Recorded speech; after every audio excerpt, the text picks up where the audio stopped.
all these new revivals look so weird. Now I'm rage baiting, of course. Oh, now they expect you to a little. But it's kind of true to a certain extent. Why do the new revivals of all these great shows look, at the bare minimum, a little different from how they originally did? And now before you just go in the comments and just type, oh, because it's obviously new, let's go beyond that, because that's no excuse on why the animation has to change completely if the shows themselves, as far as I've seen, in my opinion, have stayed the same writing-wise, and even voice actor-wise, which is amazing considering that, AI. Safe to say we're living in the revival of cartoons. But I would go more along the lines of remake cartoons. You could probably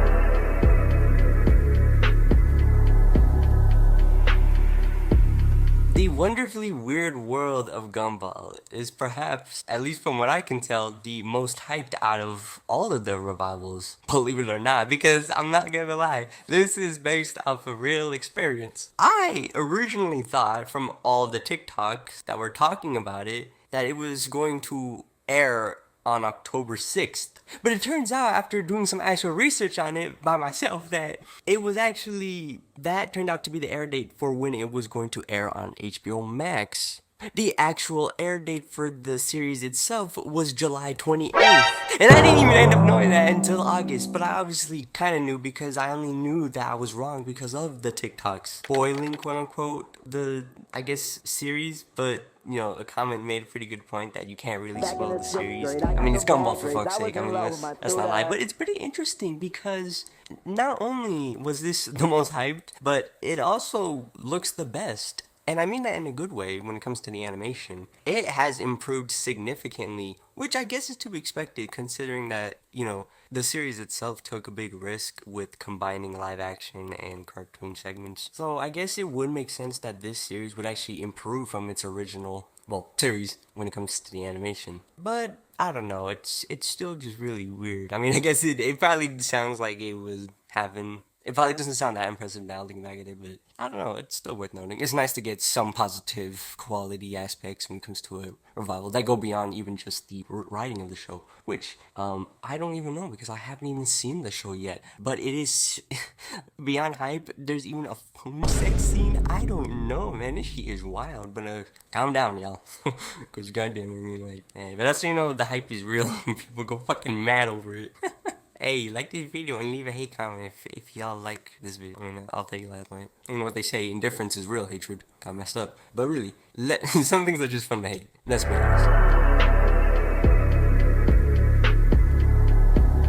I'm frankly really blessed to even have access to watching the show because I don't know how y'all are watching these shows, but I ain't even gonna say nothing. Everything I say can and will be used against me, and I don't want to ruin what little is already good is already left when it comes to actually watching entertainment because damn well YouTube ain't feeding all that shit. So, speaking of that, could you guys subscribe because it would mean a lot to me because I want to hit y'all with some good content. At the bare fucking minimum, it's sad that I even have to say this human content. But beyond that, on to the actual subject. There are 3 shows that have been revived this year. And all that have, aired, I would even say previously close to one another. Let's start with the earliest in the bunch.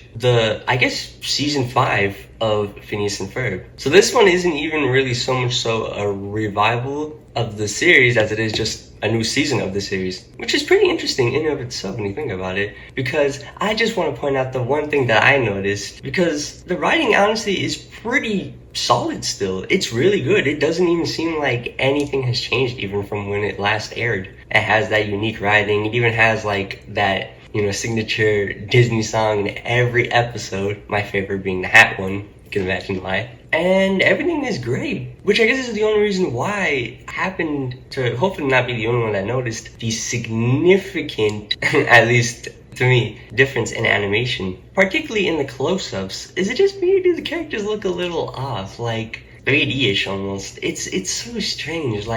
It almost kind of gives off an uncanny valley sort of feeling. And that, again, you wouldn't even notice just from watching the show first time. But after the first few episodes, and only during the close-ups, you can kind of tell that something just ain't right. I don't know. It screams 2025, if that makes sense. But again, that makes sense. Since the last episode that even aired from the series, not counting the movie that aired in 2020, was, back in 2015, 10 years ago. But I guess that makes it a little more impressive that they managed to. Of course, the art style is going to change. I'm pretty sure they happened to use traditional art style in the past and had to resort to digital animation. But I guess, like I said, that just makes it all the more impressive that even with that, what would otherwise be a huge change, considering that it is a cartoon and the animation is arguably the biggest aspect, first glance at least, they still managed to pull it off. It still otherwise felt like like they, advertised new season of Phineas and Ferb, which I hope means that we'll get more of. I was pretty surprised to see that there was only 10 episodes, which I guess I'm not a little spoiled and privileged, as you can say, because I thought that,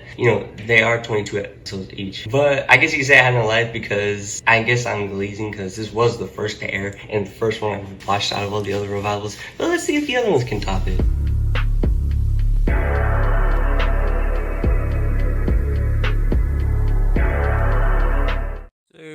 I know I'm wearing something different, but don't mind that. I'm just recording this on a different day. Which, complete side note, right? Yeah, I should really appreciate because it shows that we're not just cramming this out or somehow even we're using completely AI.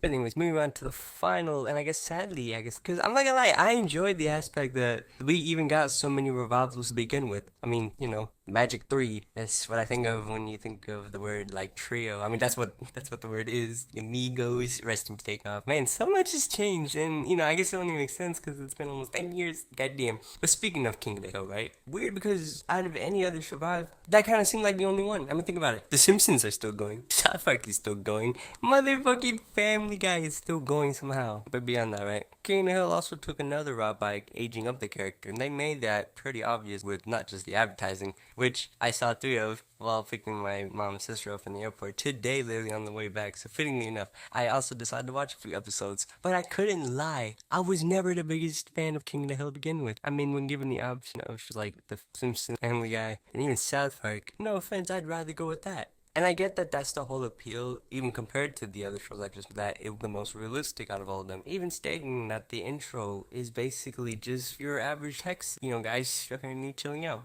And I'm not gonna say that it's stupid. I'm not gonna say it's stupid, because it's not. I mean, we already had other shows, many shows at that go the fantasy and, in my opinion, animated route the way it was intended. And I would say that the whole idea kind of defeats the idea of a show like King of the Hill even having an animated, well, sort of visual, but I guess it was so popular for a reason, and thus why it's being brought back. But that holds a lot of responsibility, because does it look like the original? And at first glance, it looks a little flashy, and I don't mean that in like a, flashy little way, but rather like they're using flash animation. And I honestly don't know, because again, did I even mention how I was never the biggest fan of King of the Hill, so I can't really say for sure if this new season lives up to the original. But I will say, the critics seem to like it. And if the critics like it, as we know, then it must fucking be good, because they like piss their pants and like freak out over the littlest things. I mean, surprised the animation wasn't enough. There's that. But I love the fact that it's brought back, even if it is season. That doesn't mean that it can't ever be brought back. And I mean that for all the others. It's so cool to not know that these shows are just gone. That they could always come back. The same could be said for a bunch of these others. And for a guy,